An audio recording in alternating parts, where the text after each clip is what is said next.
wherever you are, this very morning, afternoon, evening, or night, I welcome you to this very, should I say, special question and answer session on this very day, the second day of April, the fourth month in the year of almost High Elohim 2021. The time now is precisely 2 minutes past 7 a.m. in the land of Biafra. I said a.m., not p.m. I know we are accustomed to broadcasting in the evenings, that is in Biafra land. Therefore, some of you may become confused, but this is a live presentation this very morning. We are live and we are direct on all platforms. I repeat, on all platforms, that we may preach this very gospel to the understanding and hearing of humanity wherever they may be at this time.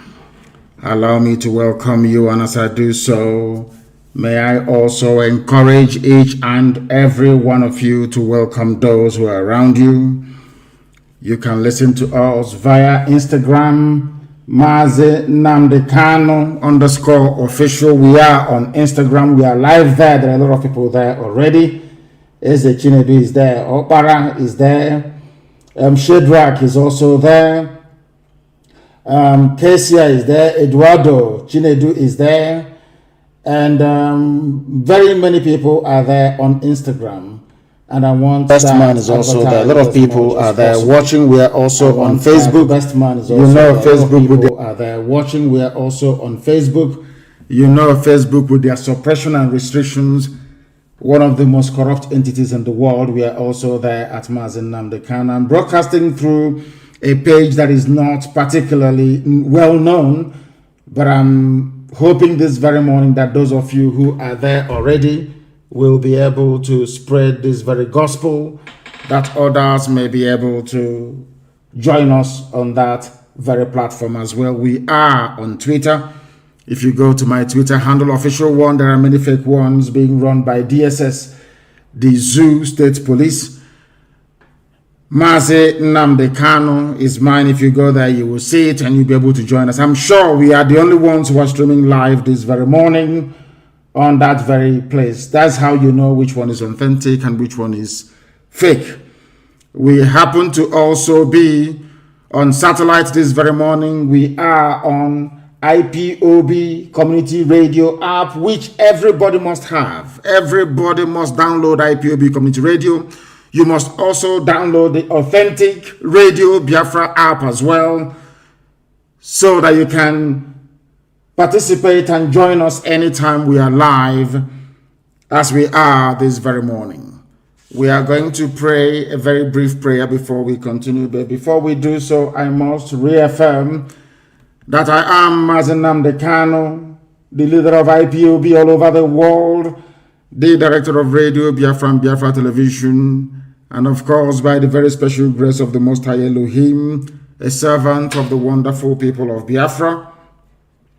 We are gathered this very morning to preach this very gospel, of course, to take your questions, and hopefully I will be able to provide all the answers that you need.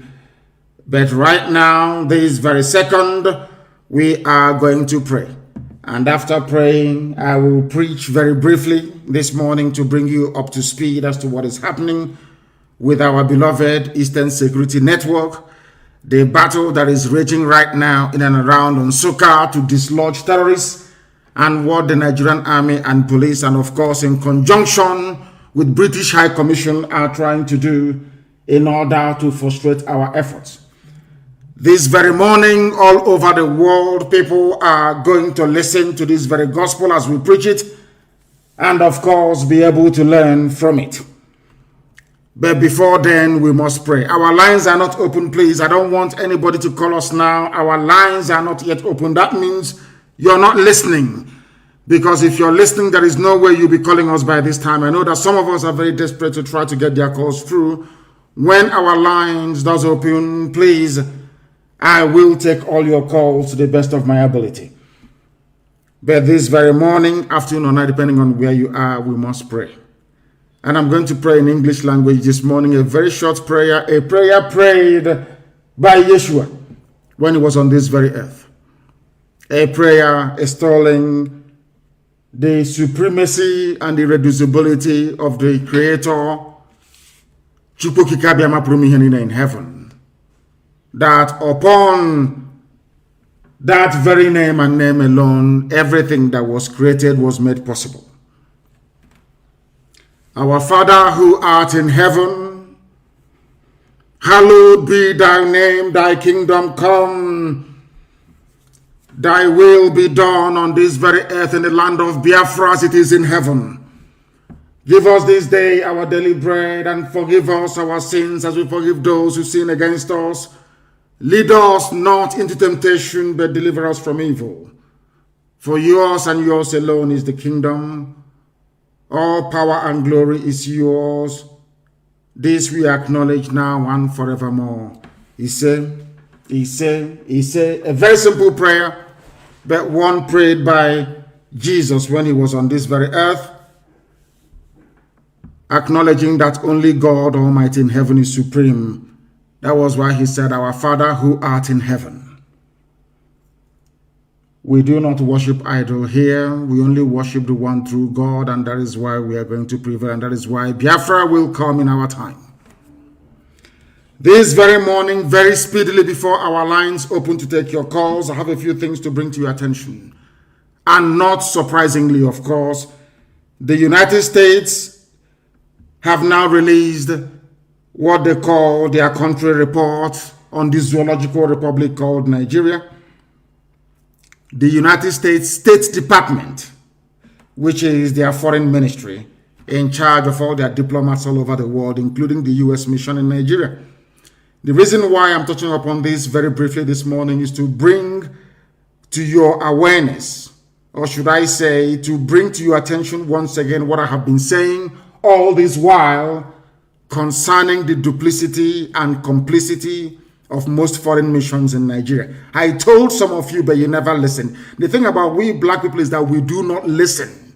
We do not reason. We always fail to engage our brain cells each time we are pondering a very complex subject. I told all of you a while back, and consistently so, that the United States mission in Nigeria is corrupt. I told you that the British mission, of course, they are colonialists, that the mission of Britain, which is UK in Nigeria, headed by Katrina Lang, is to colonize all of you. I don't know what is wrong with us. I have no idea what is wrong with us. But I blame all of you for this very report that the United States of America released through their very corrupt State Department. I say it openly, without fear, no contradiction. The people working at the Africa desk at the United States Department of State are one of the most corrupt people on the face of this very earth. Including the U.S. ambassador to Nigeria, she is as corrupt as Satan himself. Why am I saying this? All of you saw the videos of Lekki tollgate massacre. I was live on air broadcasting that very night as the massacre was taking place. Out of anger, people started to destroy government-owned properties in Lagos. I have been warning you for very many years that anytime you have any ambassador from a frontline country coming to Nigeria, they always bribe them. I warned all of you that the Fulani Janjaweed war chest, what I mean by is the money they have to fight to keep enslaving all of you in one Nigeria, is now over 30 billion US dollars. You thought I was joking. I also told you that they have not only bought over the entire diplomatic corps in Abuja, that they have engaged frontline in top-notch consultancy firms all over the world with the help of the British to suppress every news coming out of Nigeria, to manage every information coming out of Nigeria, to condition the minds of the world that nothing is going wrong. But some of you paid little attention. And this morning, I want you to understand that if you do not pay attention to what I'm telling you, the consequences you will suffer will be very severe. And it has started this very morning. Do you know, after slaughtering and killing people around Lekki Tollgate, on that fateful day, that people, innocent people, were massacred. I don't have the precise date in my head. Despite all the difficulties that we've had with CNN in the past, but at least CNN did something. CNN tried as much as possible to present the truth. There was a CNN documentary, or should I say a mini documentary about Lekki Tollgate massacre. Do you know, surprise, surprise, do you know what happened? The United States of America have now released a report on Lekki Tollgate massacre. Do you know what they said in that report? They said that nobody was shot dead, that people did not die at Lekki. Are you listening to me? They said that people did not die.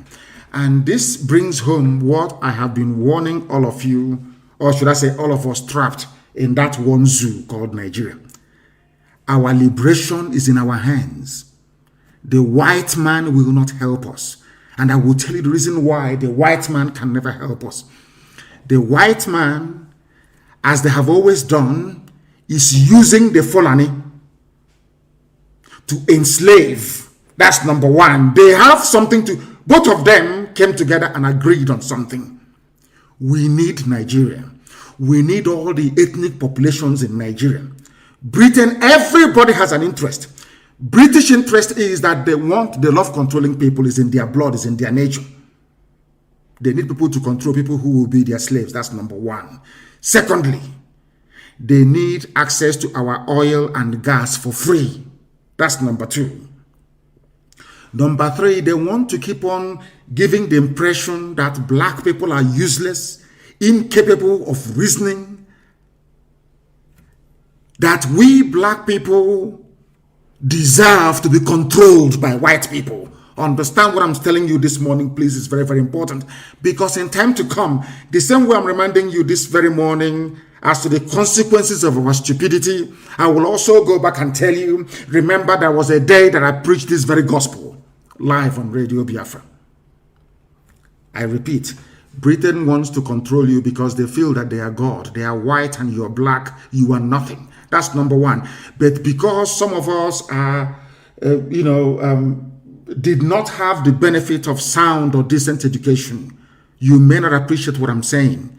But in the fullness of time, you will come to understand. You will come full circle into the realization that what I'm telling you, what I have always told you, is the truth. And I preach it without fear before any idiot, regardless of how powerful you may think you are. What am I saying to you is this. Britain is in Nigeria because of oil and gas. They're in Nigeria to control you because you're black people. They are also in Nigeria to try to use it as an influence to control the entire black race all over the world because they believe that Nigeria is populous. They have a lot of people in it, over 200 million people. And if they control them, perhaps they will be able to control black people all over the world. Because one, they see us as black people, we are niggers, we are nothing. That was why they named you Nigeria. Nigeria means land of niggers. That is what it means. An area occupied by niggers. A derogatory slur word, which people in their infinite stupidity have failed to change over the years. I may digress this morning, but please pardon me and try to follow my chain of thought and what I'm preaching this very morning.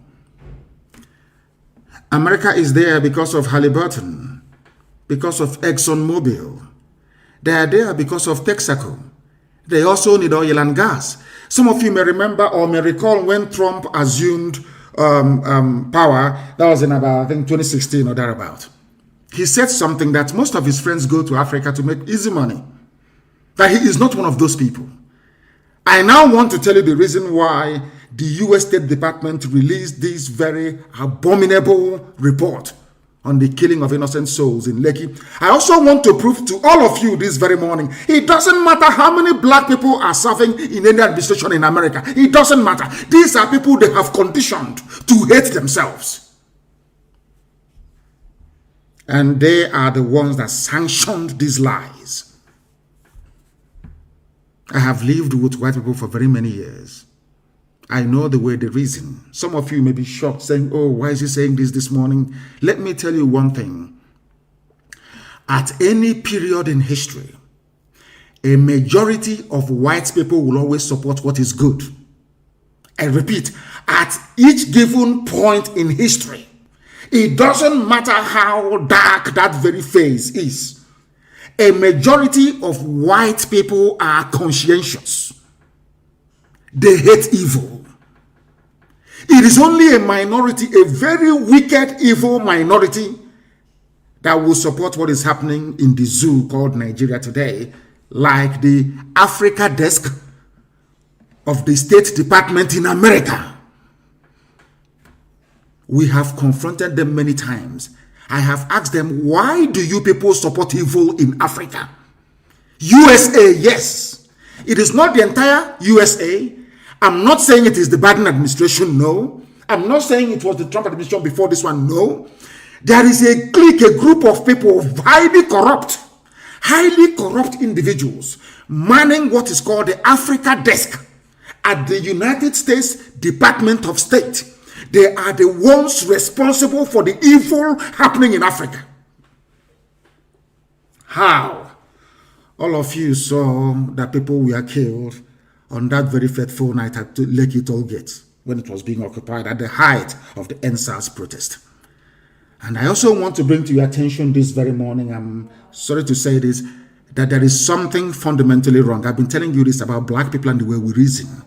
This morning, I want to bring to your attention that indeed there is something wrong with us and the way we reason. Let me read this report for you. It was only the Nation newspaper that carried it in the zoo, saying that United States of America disagrees. They do not agree that anybody was killed at Lekki toll gate. Can you believe such a thing? Who was responsible? I'm not even blaming those in America.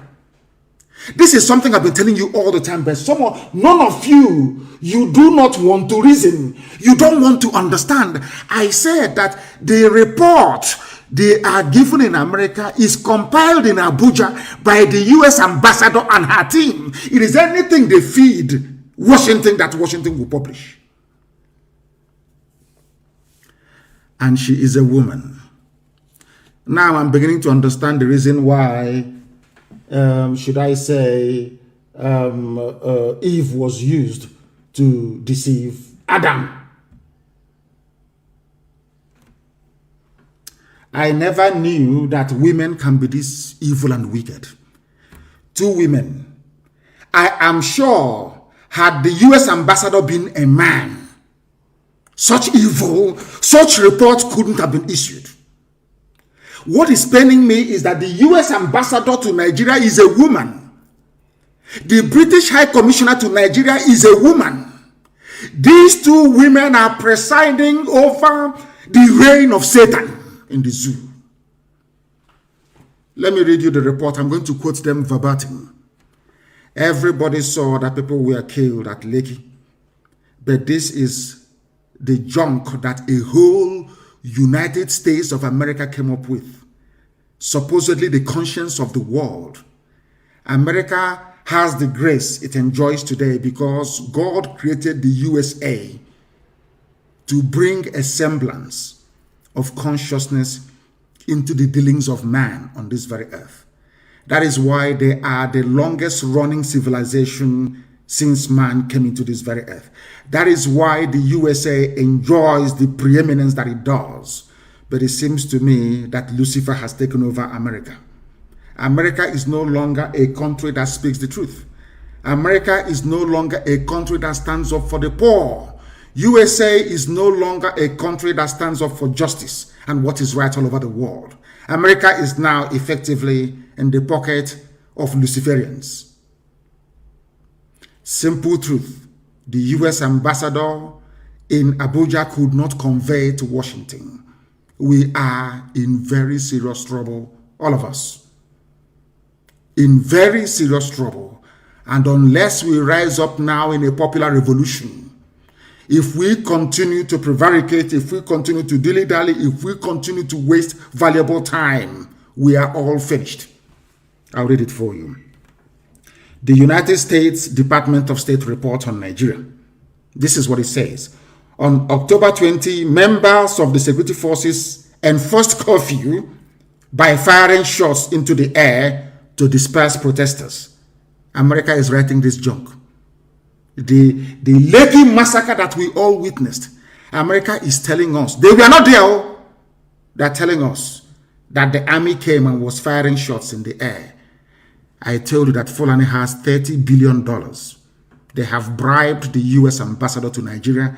That is why this wishy-washy evil report was issued. They are all corrupt. All corrupt, all of them, they're all corrupt. I continue to read for you. Listen very carefully, please. They fired shots into the air to disperse protesters who had gathered at the Lekki toll gate in Lagos to protest abusive practices by the Nigerian Police Forces Special Anti-Robbery Squad, SARS. Mind you that SARS was trained by Britain. It was Britain that set up SARS. It's UK that set up SARS under Obasanjo to harvest organs for sale. It was the United Kingdom that set up this dreaded SARS and gave them the training. It was Britain that gave them the training. So it was Britain that trained them to go through your phones, to extort money from you, to kidnap you in front of your parents, to take you to their dungeon, to kill you, to have it, because it was Britain that trained them and armed them. Britain, United Kingdom, financed SARS. I want you to understand very, very carefully, please. Now, according to this US report, accurate information on fatalities resulting from the shooting was not available at year's end. A whole America. But you can come to the Sahel and rescue victims. Google can see inside my bedroom where I'm broadcasting from this morning. You have Google Map, you have everything. You're telling me the most powerful country in the world with the most resourceful intelligence agencies man has ever seen cannot ascertain how many people were shot dead at Lekki. This is Fulani's $30 billion stolen from all of us. Speaking. They have the money. It was Fulani, the way they connived and colluded with Britain and now U.S. State Department, that led me to believe that truly money is the root of all evil. It solves a lot of problems, no doubt. But I'm telling you, when you face a man working at the U.S. State Department Africa desk, a civil servant may be earning $2,000 a month, you give him $20 million. There is nothing he or she will not do for you. Their conscience will go through the window. I came this morning to take question and answers, but I saw this thing and I was beside myself with rage. That is the same country now that we are fighting Fulani bandits in and around Nsukka. Everybody can see that the Nigerian army are aiding Fulani bandits. These are the people that went and massacred our people in Ebonyi. We found them where they are, in and around Nsukka. We engaged them. Nigerian army came to fight on the side of terrorists and killers. Nigerian army fighting beside terrorists and killers to kill the victims of Fulani massacre. The State Department in America will not hear this because the U.S. mission in Nigeria is corrupt, highly corrupt. They have been infected by the United Kingdom, infected by the British, highly corrupt. America is telling us this day that they do not know the number of people who were killed as at last year. That's what they're saying to us, that they have no accurate information. Amnesty International, a reputable, renowned, very cautious and conservative NGO, or should I say human rights group, reported that 10 persons died according to this US report during the event, but they did not take what Amnesty said. The US State Department, the American ambassador now in Abuja, a woman, the U.S. State Department Africa desk Not the whole US, the Africa desk inside this, they are so corrupt that they could not even acknowledge the very conservative estimate given by Amnesty International. That is how corrupt they are. Amnesty reported, conservatively speaking, that 10 people were shot dead. Do you know that US State Department basically ignored that very report by Amnesty International? We continue. But the government disputed this report. So because Lai Mohammed, that even the USA knows is a liar, disputed the report by Amnesty International, that is the reason why America will not accept it, that people died at Lekki. Because Nigerian government said nobody died. That is why they didn't accept it. Unbelievable. They are now quoting the government's own report. USA, America. The government reported 2 deaths connected to the event. One body from the toll gate showed signs of blunt force trauma, which means the army did not shoot this person that they acknowledged died at Lekki. That person died as a result of being attacked by those who have come to protest. His fellow protesters or her fellow protesters joined in beating him or her to death. Do you know why they're playing with us like this? This is an example of what they do when they come for their so-called election observance, electoral observance. When they come, they will see blatant fraud. They will go to Kanu and they will see that 8-year-old, 6-year-old kids are voting. They will see all the violence against Biafran people right across the zoo. They will see ballot box snatching, and all the rest of the crimes that is associated with electoral fraud in the zoo called Nigeria. They will write and say, the election was free and fair, bar for a few incidents of minor violence.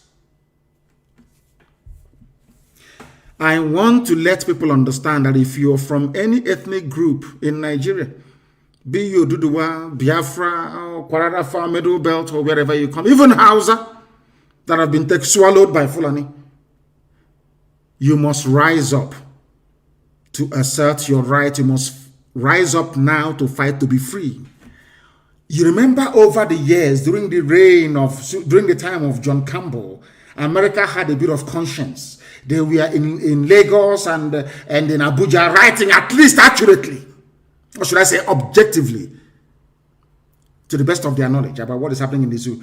The more the years go by, the more the Fulani succeed in corrupting as many people as possible. They have corrupted AFP, an independent news gathering organization. They now issue fake news. They now fact check the same fake news that they issued. That they want to issue it, they tag Biafra or IPOB to it. The same AFP would now do fact check on fake news that they themselves released. They have bought over Facebook. All of you are aware of that. Very soon they will take over YouTube. And of course, they're about to take over Twitter. Because each year, black people in Africa, every year, you fail to act to be free. The more deeper the hole that you're digging for yourselves. We can never ever be free. I'm just telling you now, unless by some miraculous fate or divine intervention, the conspiracy, when I was reading this report, I was so shocked. The level of conspiracy to emasculate Black Africa, the level of conspiracy to ruin us as a race of people, aided and abetted by fellow black people. Shocking.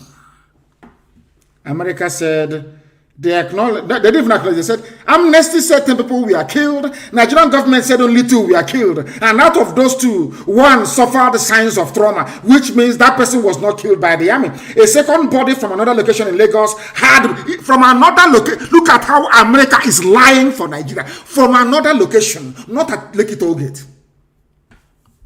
Should I continue this broadcast this morning? Or should we go back and start prayer and fasting, asking God, what did we do wrong?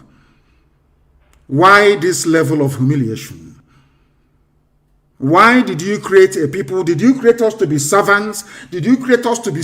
What did we do wrong? What is it about black people that you hate us so much? What is it? What have we done? I'm asking God this morning that blatantly a country like USA, I think what we need to do is, I don't know if we are allowed to take the US State Department to court in America to justify this very report.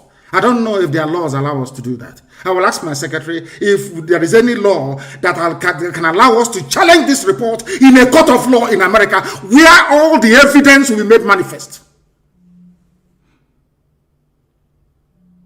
They're telling us that USA is telling us that Nigerian government said 2 people died. One at the scene of the protest at the toll gate from blunt force. Listen carefully. I don't know how to explain to people to understand. How do I explain this that the brain of a black man can understand what I'm saying? In what way can I explain this? I'm asking you people how. Now listen. America is effectively absolving Nigerian army of any blame for the shooting at Lekki tollgate because they know that the person that actually gave the order to kill the protesters is Katrina Lang, the British UK High Commissioner to Nigeria. That afternoon she was with Tinubu. Before she left Tinubu's house, a lorry load of thugs from Tinubu's APC left Mushi with cutlasses, axes, and machete to go and attack protesters. And that evening, the army opened fire on protesters. It was Britain, it was United Kingdom that arranged the massacre through Tinubu. We all know this. All of you listening, you know. But because you are black, because some of you are highly idiotic, you cannot stand up to face or speak the truth. You all know what Tinubu did. Everybody knows this.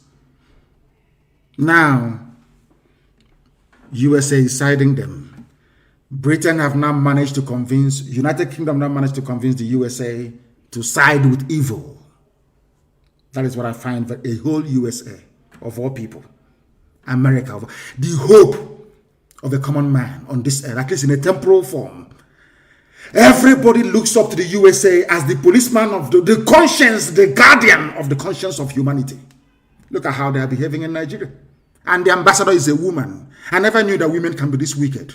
I never knew. I thought being mother, no, I'm not sure they have any children, that being women, they will have that, that motherly instinct, that empathy, to empathize. Everybody, I felt rather very foolishly that these 2 women will see the victims of the slaughter by the Nigerian army as their own children and do what is right. But because of money, Fulani has given them money. Because of money, they are now writing what is in essence rubbish to justify the killing of other people's children. 2 women responsible for this nonsense. The government reported 2 deaths connected with the event, but the army did not kill any of them.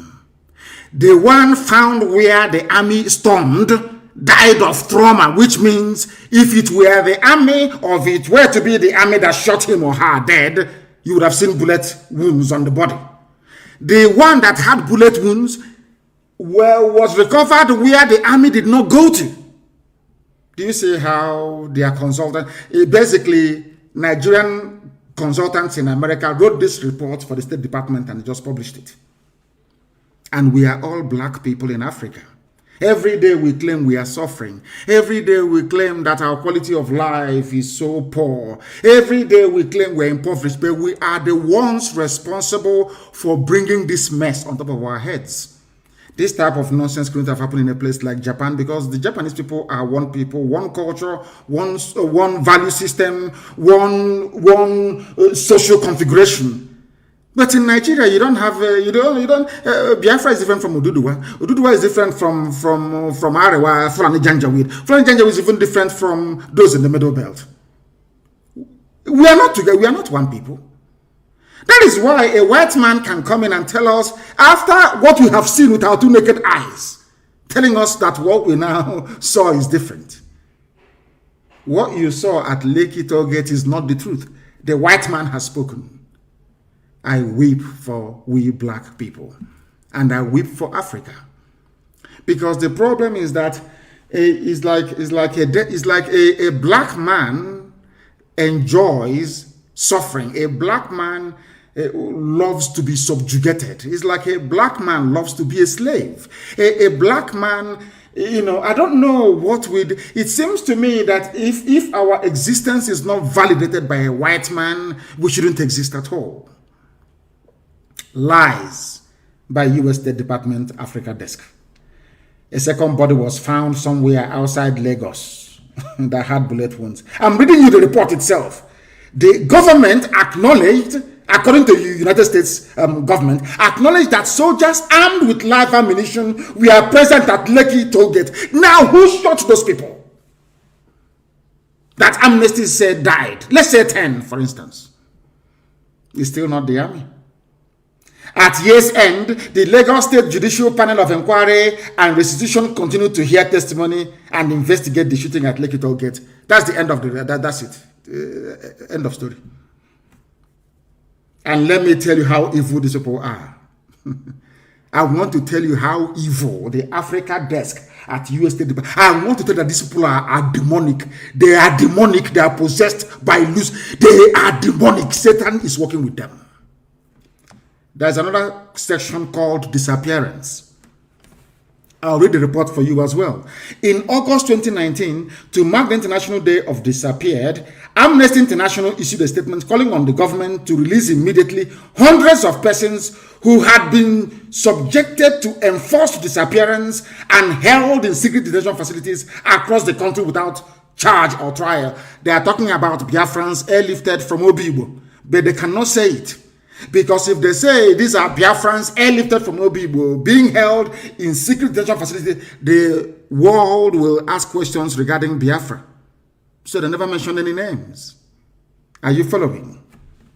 Now, they just gave only one paragraph to this. What the Nigerian Army, Police, DSS are doing. This is from America. Only one paragraph. Now, they now proceeded to say, criminal groups, this is America, criminal groups abducted civilians in the Niger Delta. They never mentioned the North. They never mentioned Fulani bandits kidnapping every day. Every day, the first place they jumped was Niger Delta, which is Biafra land. They cannot say Biafra, so they say Niger Delta, because the idiots that call themselves Niger Delta don't understand the divide and rule mentality that these people are using to cage them in their ignorance. That is why Ogoni has not been cleaned. Nobody can ask, why is it that Ogoni land has not been cleaned after all these years? They fail to understand one simple fact. If you allow yourselves to be divided, it makes it easier for your enemies to conquer you. If you're a conquered people, why would they clean Ogoni land if you're a conquered people? Now listen, the one paragraph to what Nigeria is doing, kidnapping, locking up people and executing people extrajudicially. Now they say criminal groups. They never refer to Nigeria as a criminal group or kidnapping people. No, not at all. Once you're kidnapped by the Nigerian state, you are a victim. You are gone.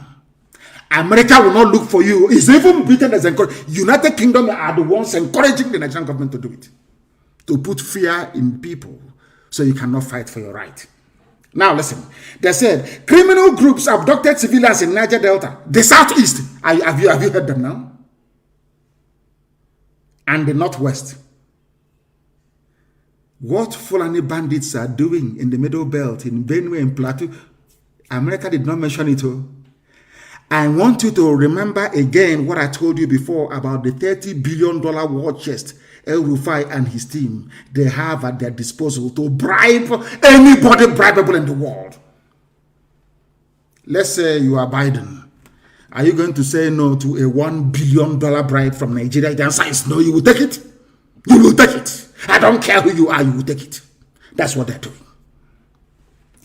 Do you know America said that people in the southeast are kidnapping people and abducting them for ransom? I want the US ambassador to tell me the day that any group from the east, I mean Biafra land, kidnapped anybody and said pay us ransom. Where? What date? They don't have any. But we are here. They said we are bandits. Do you see how they lie? And this report, because it was written by white people, you know, they see we black people as liars, and so sometimes with some justification, of course. Because this report was written by white people, it is gospel. You understand? Nobody can question it. It's by whites now. You're a nigger, you're black. Who's going to listen to you? Nobody. After all, as their warped reasoning convinces them, you're black because God hates you. That's why you're black. That is why every other race can climb on top of you and do whatever they want to do, because you're black. And moreover, you hate yourselves anyway, and you cannot reason or think properly. America is now saying Niger Delta, Southeast, which is Biafra land, and the Northwest, not Northeast, where the rage, where Fulani banditry is in abundance, often to collect ransom payments. And I want to ask the U.S. ambassador, when did you hear that anybody collected ransom in the Southeast? Or South for that matter. When? Where? When? In the last year? This is your yearly report. When? But you have put us here. So when diplomats are reading this all over the world, they say, oh, there are bandits. Also, Igbos are bandits as well. Now, are you following me? Now, do you understand the game they are playing? You have to be intelligent to understand how these people play this game. Some of you may see it as just a report. It's just a report by State Department, and you dismiss it.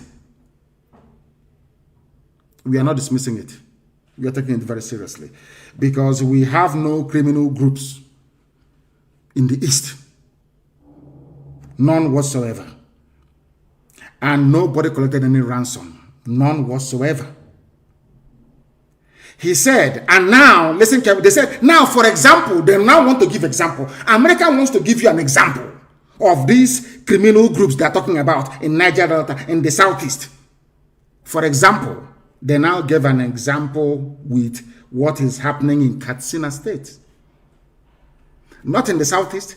There is no example here of any kidnapping for ransom anywhere in the South, so-called, or Southeast. None. The example they gave was from the North. And now they came back and they said that Nigerian pirates, listen, they said before there was criminality. And mind that pirates operate in the sea, not on land.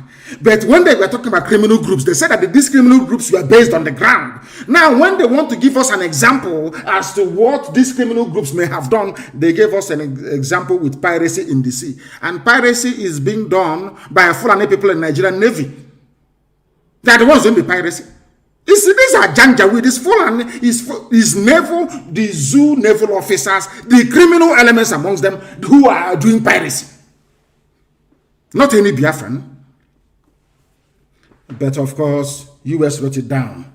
They said other parts of the country also experienced a significant number of abductions. Prominent and wealthy figures were often targets of abductions, as well as religious leaders, regional government leaders, police officers, and all the rest of them. They gave us another example. The Emir of Potiskum, Alhaji Umar Bubaram, and his convoy were attacked.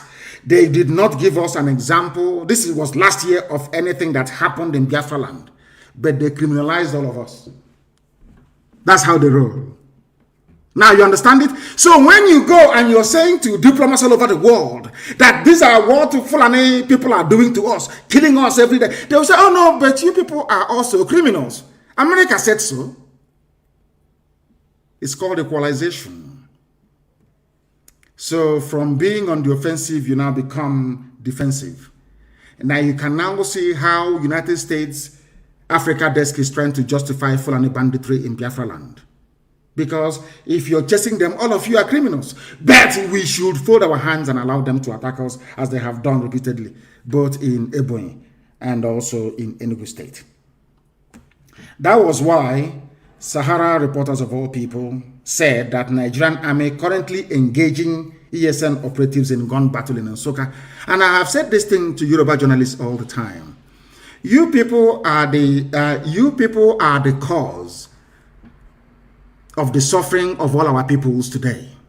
All ethnic nationalities, the journalists you have in Nigeria, you people are the problem. You people like the United States Africa Desk inside the State Department, you people are making it a lot more easier for our conquerors to come in to conquer us. ESN is not in any battle with Nigerian army in and around Nsukka. No. We are battling Fulani terrorists. Now the Nigerian army came and joined them because that was their plan from ab initio, to come to take over our land. Do you understand? They gave military uniforms to Fulani terrorists. They are not army personnel. They are terrorists. I don't know why Sahara reporters will say that this is of Nigerian army currently engaging ESN. No, not at all. ESN is engaging Fulani terrorists that have come to rape, to kill, to pillage, to take over our land. And we have said no to that. They are the ones we are battling. Nigerian army now joined them, or should I say gave them army uniforms, gave them weapons to be fighting indigenous people. America will not report this. Now, if America will not report it, we force them to report it. Let me tell you one thing that you do not know. When ANC was fighting for liberation of the black people in South Africa, they were called all sorts of names. Successive US governments put ANC on the terrorist watch list. Margaret Thatcher was insistent that she would not speak to Nelson Mandela, that Nelson Mandela is a terrorist, or was a terrorist then. Did it stop South Africans from becoming free? Do you know one thing? Because they knew what they wanted. They were very tenacious. They were insistent. And to their credit, they engaged white people, especially in the UK, to fight their cause for them. It wasn't black South Africans or black people in the UK that fought to collapse apartheid. No, white English men and women, white Scottish men and women, white Welsh people, white Irish people came out and said evil is evil. And apartheid fell. That is the mode, that is the mindset we must have at all times. We must engage local people, local populations to help us fight this invisible enemy. That invisible enemy are neo-colonialists, those in State Department, those at Whitehall in England, in London, using black people in Africa to present a narrative that will in perpetuity hold us down in slavery. They are using black people to do this very work, this very dirty work. This is something you must understand and be able to rise above. I am now telling Sahara reporters and the publisher and whoever is there writing this junk, you people are aiding and abetting the excesses of the Nigerian security forces. Let me also remind them, my Yoruba brethren, no, they are journalists. It is this type of journalism that made it possible for Fulani to take over your land. Not only take a lot from you, they took a lot from you. That's number one.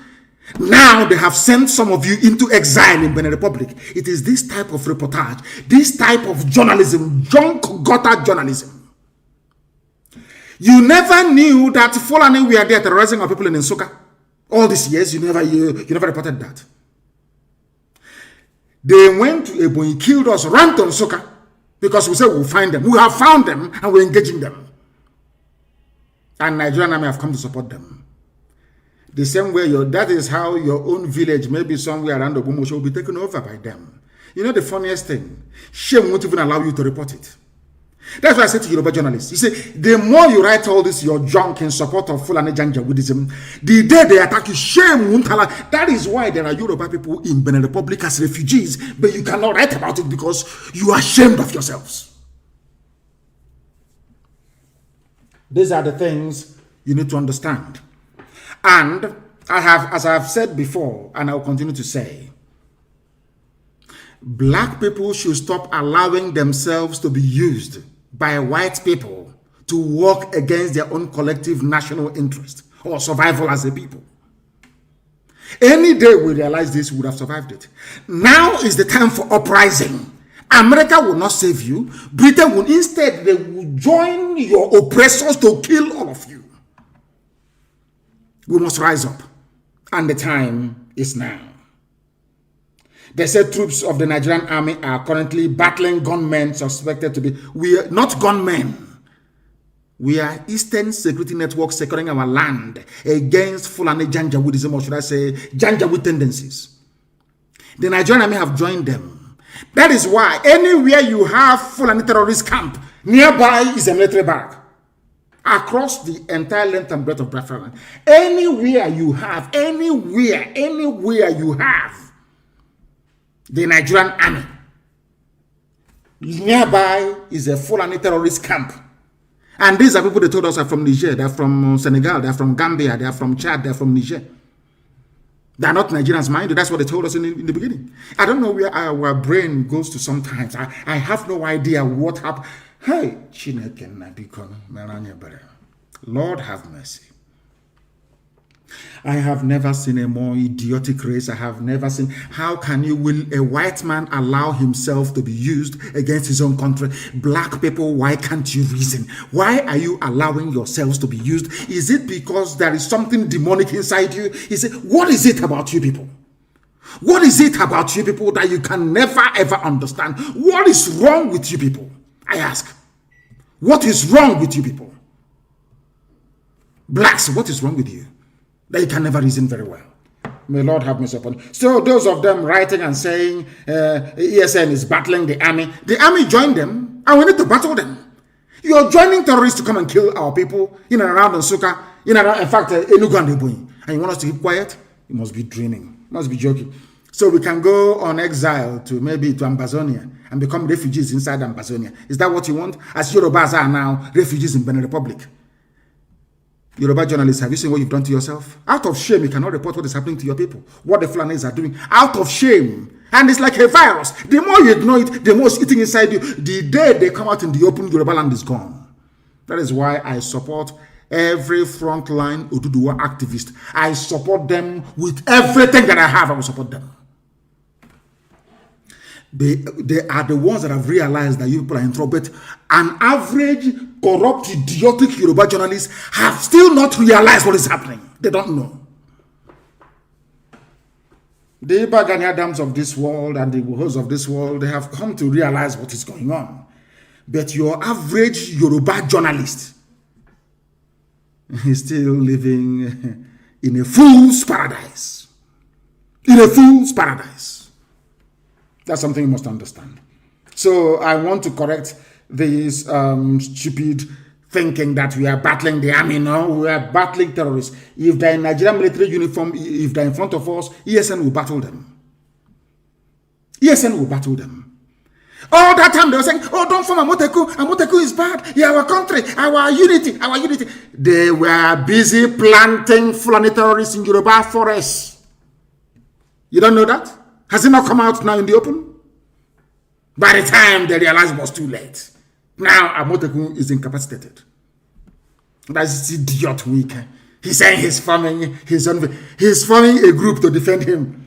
And he went to Nigerian police, the same people who are terrorizing and killing us, aiding and abetting Fulani Janjaweedism are the people that he engaged to defend him. 400 people. Only 400. C41, he's a C4I, he's a stupidity is a disease. You heard Omahi crying, saying, I loved you, I did everything for you, I was even against my people because of you. Now you have come to kill me. The same Fulani. And as I tweeted, the same thing Afonja said. I want Yoruba journalists to go back to history, read about Afonja, the same idiocy, the same nonsense, the same garbage you're doing today because Tinubu wants to be president. The same thing Afonja did, and you lost a Lauren. You are not ashamed of yourselves. If that cannot shame you, nothing on earth will shame you. You have no shame. We are not fighting anybody. We must fight this scourge called Nigeria. We must fight back with all that we have. Nobody is going to save us but ourselves. I'm telling you, nobody. America is gone. America is now a nation without conscience. That very grace that God gave to USA, they are misusing it. And they will take it from them and give it to China. Are you hearing me? Very soon, USA will no longer be the greatest country on the face of this very earth. Because they have now firmly aligned themselves with the forces of darkness. That purpose for which God made the USA, they are no longer serving it. They are serving the interest of darkness and evil. And you see what God will do to them. He will take it away from them. Unless they repent. Unless they repent. You are telling me in this day and age, America is absorbing what is in essence a dictatorship. They are absorbing the murderous tendencies of these scavenging invaders from the Sahel because of oil and gas. Oh dear. Lord have mercy. We are confronting Fulani terrorists from the Sahel and all their sympathizers in the army, police, and the navy with the help of the British. We must face them. And as I pray every day to Elohim, we are in your hands, we are your children, you created us. Ihechiowa is in the land of Biafra. The land where the light of God shines. That's the meaning of the word. Ihechiowa in Arochukwu. Ihechiowa. The land where the light of God is shining. Anything you like, you can do with us. You Elohim. Anything you like, you can. If you say that Janjaweed will take us over, they will take us over. You are God. Anything you like, you do with us. And I never knew who I was before I was born, or I gained consciousness maybe around the age of 4 or 5. I was aware of my surroundings. You are God. You made us. Anything you like, you do with us. But you're telling us that you created us so that we can become slaves to people who are now slaves to other people. Hi. Second-tier slavery. No, it's not good. That is why you must come to the rescue of your children.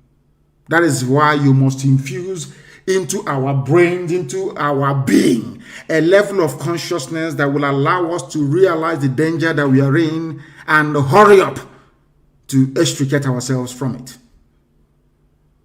We are surrounded by enemies.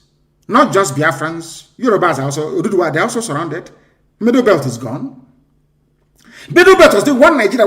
Are they not gone? They are gone. They are renaming towns inside Benue. They are renaming towns. They have taken over the whole of Plateau. They are now in Benue renaming towns after Fulani people. And all of you are there shouting, one Nigeria, our country Nigeria, our unity, our restructuring. Whilst they are eating deeply inside you, like a very dangerous disease. By the time they come to the fore, you become disemboweled, I'm telling you. They will cut you open. They will rip you apart. That is what's happening in the zoo. The sooner Nigeria ends, the better for everybody. You need to end Nigeria to make life better. Look at how what they have done in the army. You see how clever they are. Even the governors you have, they are the ones that put them in power. Everybody that you have, you call your political leader or Igwe or Oba, they are the ones that put the person in power. You now report to Fulani, Fulani will report to United Kingdom. You are a second-tier slave, not even number one. Fulani is number one slave. They know how foolish, how frivolous, how idiotic the Fulanis are. They are the ones to be used because they know that the Fulanis hate their own fellow black people in Africa. They know that very well. They did their research. These are intelligent people. We must be prepared to die for what we believe in, for freedom. If you're not prepared to die for freedom, freedom will never come. It can never ever come. It's a very expensive undertaking. Ask Americans, the original Americans, they were not these fake ones you have now. After Obama became the president, I knew that America would become irredeemably corrupt. America went to the dogs after the presidency of Obama, and it can never recover again. Because Obama is evil. Evil personified. I'm saying it live on it that the whole world may hear. Obama is evil. And America will regret it from generation to generation to come. Now, I want to make this very clear to everybody listening. We are defending our land. We are defending our land against foreign bandits, foreign Fulani killers and murderers. If the army decides to join them, that's entirely their business. Some people are asking us, you know, those idiots, they used to ask us, where is their defense fund? Where is this? Where is that? Go to Nsukka, to the front line. You will see it in action. You're asking us all these stupid questions. You think we are as foolish as you are. Do you know that your Fulani friends came to Ebonyi State and killed over 20 people and ran to Nsukka We pursued them all the way to Nsukka and we're engaging them. And you're just writing and yapping the rubbish because you're a fool. A third-tier slave you are. Third-tier slave. And in Saudi Arabia, the Nigerian government they're helping Niger Republic people. They build railway for them. They do everything because the dead Buhari is from Niger Republic, in whose name they are ruling you. Come on to come out and say that Buhari is dead. None of you. No. Hey! God forbid you people. You know, now I now know the reason why. Was it Jesus that said in the Bible, from those who do not have, they will take and give to those that have. You know, black people will have nothing, at least mentally. But they're taking from us and giving to white people. You understand it? Because our foolishness is beyond redemption. They're helping Niger. You see, it's in the news. Evacuation in Nigeria consulate. They are processing the one for Niger citizens first before their own people. And what's happening to this? They are slaves. They are housemaid. They are slaves in Arabia. Voluntary slavery. Black people without shame. You know we have no shame. That's why things are the way they are with us. And those of them saying, count us out of secession, secessionism. We are indigenous people, we are aborigines. That's what they said to Yoruba. Now they are refugees in Benin Republic. You know, you people are fools. You know, you can't reason very well. That's what they will say. Oh, we are on our own. We want to be on our own. Whereas Sokoto Caliphate, they claim are together with Hausa. Did they, all these dancing naked in public that you people are doing, are they doing it? They said, we are from Bayelsa, Rivers, Akwa Ibom and Cross River, Brack. Coastal Aborigines say they are not in support of agitation for secession. And I keep asking them, people talk this nonsense, idiotic, white people talk this rubbish about secession. Nigeria became a country in 1960. People were born in 1950, 1940s, 1930s. How can they secede from something that they're older than? I don't know where our mentality, God forbid, what is wrong with the brain of a black man? How can I secede? I am older than something you're telling me to say I'm seceding from. My father, my mother, my grandparents, all my uncles, they're older than Nigeria. Nigeria is only older than me by only 7 years. I am older than my people, my uncles are older than Nigeria. How can they secede from something that they're older than? So who were they before this secession rubbish came into being in 1960? Do you see how you people denigrate yourselves? Do you see how you insult yourselves? Do you see how you make a mockery of your education? Secessionist. Seceding from what? Something a white man created for his own amusement. How about my grandparents? How about my ancestors? Where are they from? I ask you. I ask you, where are my ancestors from? I am seceding from something that was formed only in 1960. The entire cabinet of Nigeria is older than Nigeria. Who were they before Nigeria was formed in 1960? I'm asking you, talking about secession. I am asking you a simple question. Can you answer it? You cannot answer because you're black, you're stupid, you're idiotic, you have no brain. You cannot answer it. Can you? How can I secede from something that was born in 1960?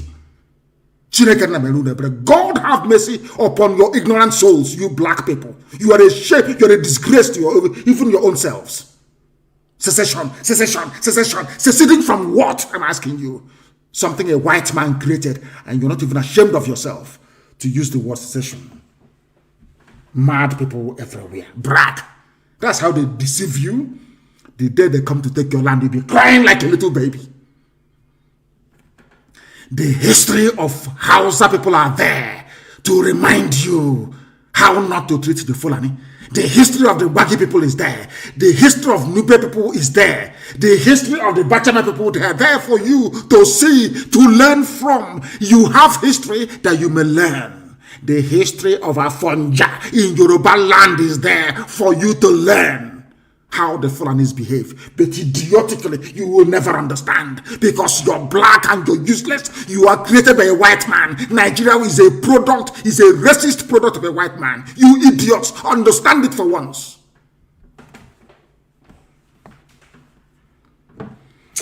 I have a few announcements to make. Some people are saying, before the announcement, some people say, Tinubu went to the north. I said, Yoruba and Fulani, they are one. We are one people. Somebody said the same thing a while ago, and the Lordin is gone. Kwara is gone. They've taken it. Yet you cannot reason. You cannot think. Yoruba and the Fulani, they are one. If Yoruba and Fulani are one people, why did they not allow Awolowo to become the Prime Minister of Nigeria or the President of Nigeria? If they are one people. If they are one people, why did they not allow Abiola, who was even a very close friend of all of them? He was also a Muslim like yourself, Tinubu. Why did they not allow Abiola to emerge? They only allow the fool they feel comfortable with to emerge, like Obasanjo. Did Obasanjo vote for Awolowo? Why is it that I will never speak to Obasanjo until his death? Because Obasanjo voted for MPN. Obasanjo is a complete Fulani slave. He only found his courage a few days ago. He's a slave of theirs, and he knows it. And maybe Tinubu wants to outdo him so they can give him the presidency. Stupid idiots everywhere. He said he went there because they are one, and they must remain one because they are in-laws. Your son is married to our daughter. And I want to ask them, Oshomole, the wife of Oshomole is from Cape Verde. Is that not correct? Oshomole is a beautiful wife. From Oshomole, the monkey of Edo, is from Cape Verde. Now, is Oshomole going to say, because I'm married from Cape Verde Islands, let us be one country with Nigeria? Or Cape Verde should be a part of Nigeria? Do you see how they reason? What is it that the Yorubas have in common with the Fulani? Absolutely nothing. You're not even the stupid religion, because the Yoruba Muslim is more urbane, more sophisticated, more learned than the stupid Janjaweed idiot from the Sahel. You have nothing in common, but because you want power and access to oil. It reminds me of Apapa Wharf and Tinkan Island. I remember when I will say, I speak the truth. I remember when some Yoruba people, out of spite against the Igbos and Biafra at large, they did a deal with the Fulanis. The only way we can allow, with Babangida actually, the only way we can allow the capital to move from Lagos to Abuja is if you say that every major freight coming into Nigeria must come through Lagos, so we can make money. Babangida agreed. They had a deal. They moved the capital to Abuja, and then said that only Lagos seaports, the Tinkan and Apapa, will handle all commercial shipping into Nigeria. Today, there is gridlock. Today, they are choking. Today, they are begging. But you will not have one Yoruba man come out and say, open Warri Seaport, open One, open Iguacha, open Calabar. Never. They will never say it. But Apapa is choking. Every day is choking. Goods are being destroyed. The economy is losing a lot of money. I want the world to understand how these people reason. I speak the truth always. It doesn't matter who you are. As I've told the U.S. State Department, their Africa desk, they are more corrupt than Mobutu Sese Seko. They are white people, but they are as corrupt as Lucifer himself. That in America, I will tell you the truth. You may not like it, but that is your business. Eventually, you will come and say, oh, what you're saying is correct. Oh. Tell me why America will issue such a wishy-washy report if their ambassador in Abuja is not corrupt. Just tell me why. And do you think the way to fight oppression is by saying, oh, don't say anything, oh, don't get them angry? Is that how to fight them? You meet it head on. You meet oppression head on, that it may flee. You shine light upon it that it may flee. So let's go and bring Cape Verde, where Oshomole's wife is from. Let's go and bring let them be part of Nigeria because they are our in-laws. See how foolish these idiots are. Fulani is married to Yoruba. And so bloody what? And so what? They are married to you, yet they put you in refugee camps in Benin Republic. They are married to you, they are occupying your forests. They are married to you. Useless people everywhere. From the same man, he will come out tomorrow and tell you, vote for me. I want the president of Nigeria. Your daughter is 60 years old. You are 69. You had your daughter when you were 9 years old. Yes? People, black people, you astonish me. You know that in any other part of the world, having falsified his age, Tinubu should not be seen in public again forever until the idiot dies and is buried. But only in Africa. After lying about his age, some of you will be carrying it. He is 69. He is 69. But the daughter is 60 years old. I want... Let me forget you people. You people, you make mistake. I just want to remind you of one thing. The first person to recognize that Nigeria should break up was a Yoruba man. I tweeted it.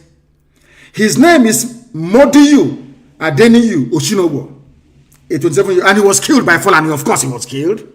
I want Yoruba journalists to understand what I'm telling them today. Of course, you are black, so that the evil nature of a black man will not leave you.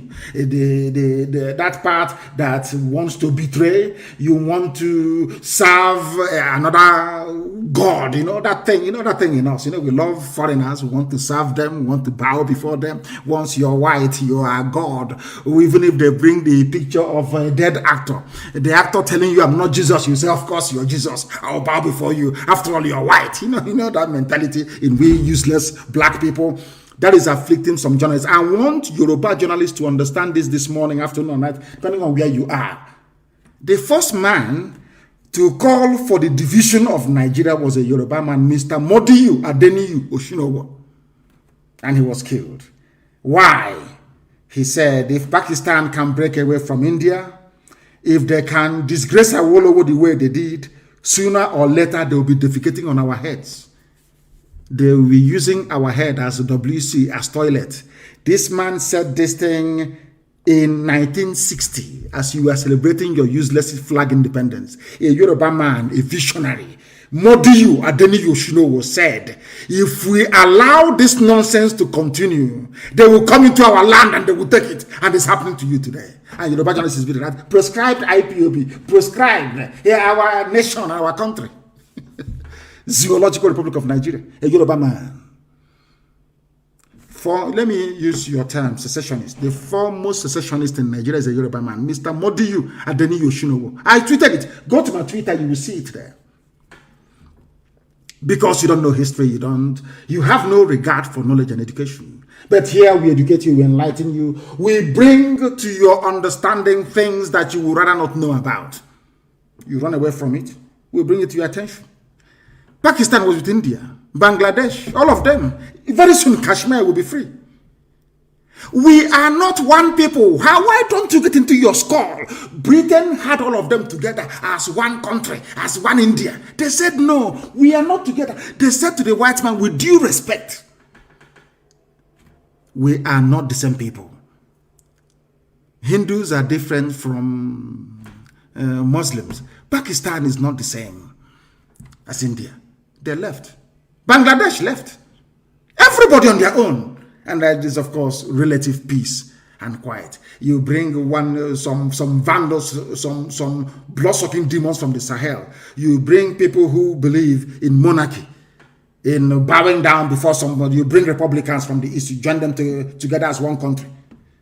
Why don't you go bring Saudi Arabia and bring them into the United Kingdom and say, let's be one country? You see if you have peace in one day in your life.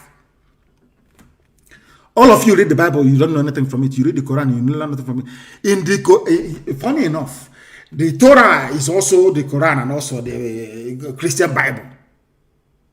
The same story everywhere. You are in the Quran, you claim you are Al-Majri, you claim you are Janjaweed, you are in Islam, you go to Mecca, you come back. But in the same book you're reading, Abraham called the nephew Lot and said, if we continue to stay together, your cattle is expanding, mine is expanding, your household, one day there'll be a clash. The same way they're now having a clash between Fulani bandits and Eastern Security Network. Don't you have the Bible? Don't you open your Bible? All of you claim you're religious, isn't it? Those of you claiming one Nigeria, let's say they're seceding. I want you to please go and open your Bible. As foolish as you are, open your Bible, open your Quran this morning. In the zoo, open it.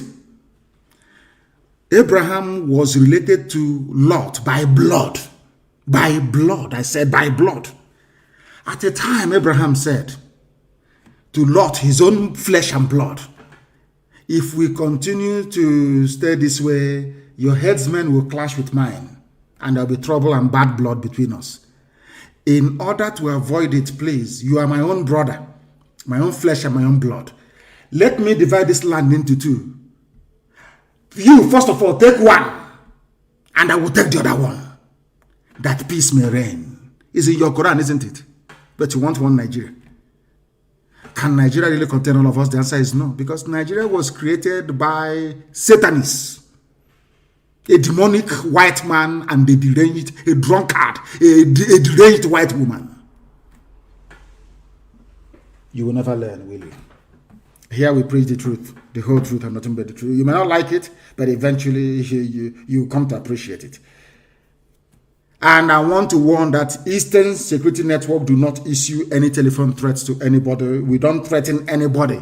Our job is to defend our land, not to threaten anybody. If you have received any calls from a few pranksters, maybe it's April Fool, talking rubbish on the phone to you, please ignore them. It is not Eastern Security Network. We are the most disciplined, standing defense force we have in the whole of Africa. Disciplined to the core. Disciplined to the core. Our job is to repel the invaders into our land. Nothing more, nothing less. This US report reminds me of what the UK did. They profile you for destruction. The same way they profiled Biafrans. They caused the coup. That the reason why Nigeria is not going forward, so that they may slaughter us. The same thing they're doing today, saying that there is banditry in the southeast. When they fail to say it's the Fulani people coming to kill us and funding ourselves. I want to make a very special announcement, please. Please, please, please, please, please. All those raising funds for ESN must remit such, because we are fighting. You can see we are fighting on multiple fronts every blessed day, defending our land. We need it. We need support and help every blessed day. Any bullet we discharge doesn't come back. We have to buy another one to replace it. It's common sense. You know, we are black people. I need to explain this so we can understand. We buy bullets to defend our land. We buy guns and everything. Any bullet you fire, that bullet doesn't come back again. You need to buy another one. Just to have that in mind. If you have raised funds for ESN, you must remit it, please. Or else I'll announce your name on air. And I don't want to do that. Once you have raised funds, please try and remit it to us. And you must not raise funds unless you are permitted or authorized to do so. And I also want to announce this very morning, we have a UK national coordinator. Her name is Mercy Slater. She will be assisted by her husband, Mike Slater. Our UK national coordinator is Mercy Slater. And Mike, two of them, should I say, our sister will run our family in the UK. When she comes to you, you must give her your fullest attention if you're a principal officer in the UK. We are a disciplined organization. If you're not prepared to take orders, you resign. We will gladly accept your resignation. You must listen to her. She is now the one in charge. I presided over a meeting, a handover meeting between herself and Dr. Lois Okachi, and that went smoothly. That went very well. She is now in possession of Ipob UK family, one of the strongest in the world. Before, where they went wrong, I have no idea. But I do hope that with the help and grace of God Almighty in heaven, Mercy and Mike Slater will do a very wonderful job to make sure that the British government understand that we want to leave the contraption that they created called the Zoological Republic of Nigeria. Very important announcement, please. Very important announcement. And the police are always fond of parading people. They go, they arrest people, they parade them. They arrest, they parade. They arrest, they parade, softening our land for the invasion that is to come from Fulani Janjaweed. And I want to warn every governor, every person, every idiot in the East, that thing you're looking for, you will get it. All these people you are arresting, you must release all of them. All of them must be released. That thing you're asking for, you're going to get it. You will get it. Now, let me tell you something. Nigeria doesn't have the army to fight on 4 fronts. That is a fact. That is why Tinubu is begging them to recruit, is it 50,000 or 50 million people to go and join the army. If it is before, they would have sent they would have announced operation whatever rubbish and marched down to the east. They can no longer come. Because as I told them, once they move the bulk of the army from Bauchi, and from Kaduna into the south, every vagabond will take over every space you have in the north. They will have no home to go back to once they're defeated. You must understand this very clearly. That is why everybody must rise up now. There is no army in Nigeria. Stop being afraid. It is the journalists that is making you people afraid. The journalists in the zoo that are the ones making you afraid. And thankfully, their land has been taken over as well. Yoruba journalists, they are the ones instilling fear and cowardice in people. They need to be very, very brave. That we may all be free from the ravages and the excesses of Fulani Janjaweedism. Keep parading. One day we'll parade you. Keep parading. Something happens, you go to the village, any young person you see, you arrest and you take to Abuja. You arrest and you take to Abuja. I know Britain is assuring you nothing will happen. You know, you can see the report from the USA. The world, they will suppress the news. The world will not know. We will call them the criminals themselves. That's what they are doing. And you think you will succeed? What is behind us is greater than all of you. And you will soon find out. One thing, I don't care what others are doing. That's their business. If they want to be slaves to Fulani, bye-bye to you. But you see the land of Biafra, we are going to be free. And there's nothing any idiot can do about it. It doesn't matter how many armies you assemble against us. We are going to be free. And with that, we are now going to open our lines very, very briefly this very morning to take your calls. And as always, these calls will come via signal, please. As I've told you, I don't want our commanders on the ground to use a direct phone. I've told you this before. If you use a direct phone, they will track you, they will trace you, they will get you. I don't want you to use a direct phone line. Let people call you on signal, and that signal line cannot be the data line you're using. That's what they brought in NIM. If you don't know, let me tell you. I have a caller on the line. Can you hear me? Your name and where you are, please. Yes, Mazi. Good morning, Mazi. Good morning to you, please. Your name and where you are. Yeah, this is Nnamdi Kanu from Conroe, Texas. From Texas, please raise your voice for us. A lot of people are listening. Raise your voice for us, please. Go on. Sure. Mazi, can you hear me better? I can hear you now. Please go ahead. Thank you so much. We can experience, we see what is going on, and we know the outpour of emotion from all these things that are happening. I also want to lend my voice to what you have said this morning, having listened to all this, to our, my fellow Biafrans and all of us that are fighting this cause, to not feel discouraged. And our Oduduwa brothers, sometimes we feel like they're with us. Other times, personally, I feel like things are not, coming on along the way that we expected from them.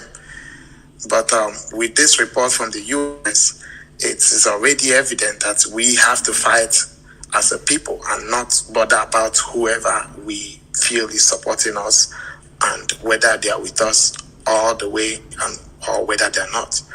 So, Mazi, supporting ESN is a duty that we all have to do.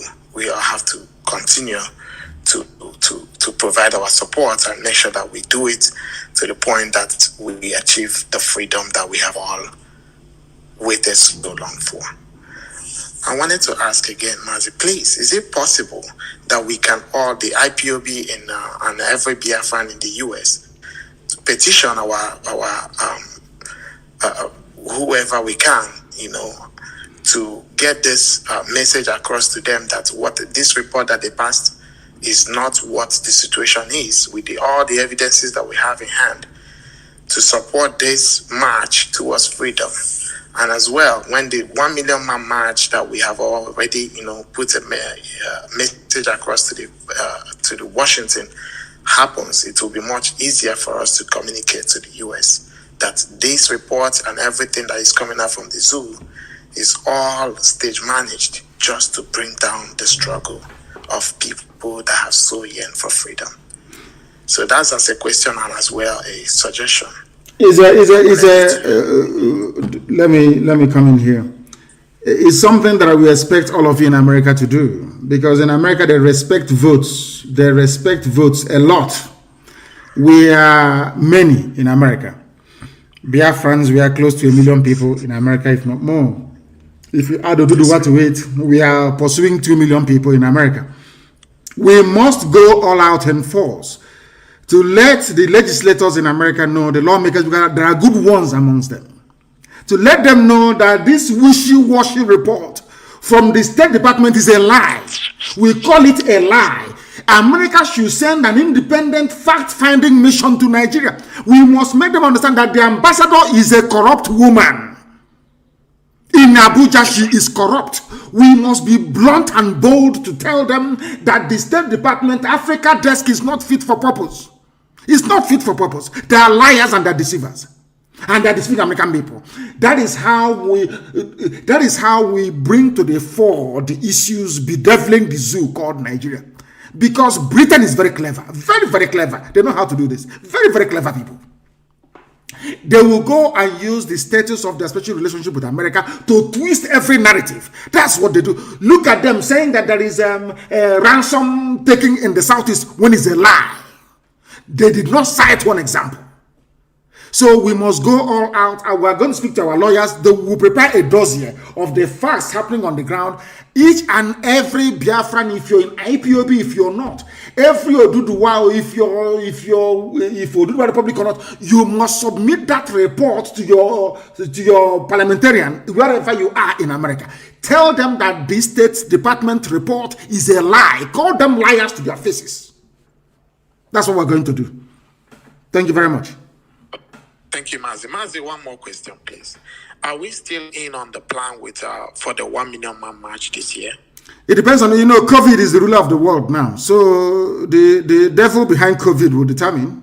COVID is everywhere. You have to stay 2 meters apart. You have to take the only vaccine in the world. You take one. After 28 days, you take another one. I've not seen, even when we are small and we're being inoculated, it's only one vaccine you take. This one is now 2. You take one in the morning.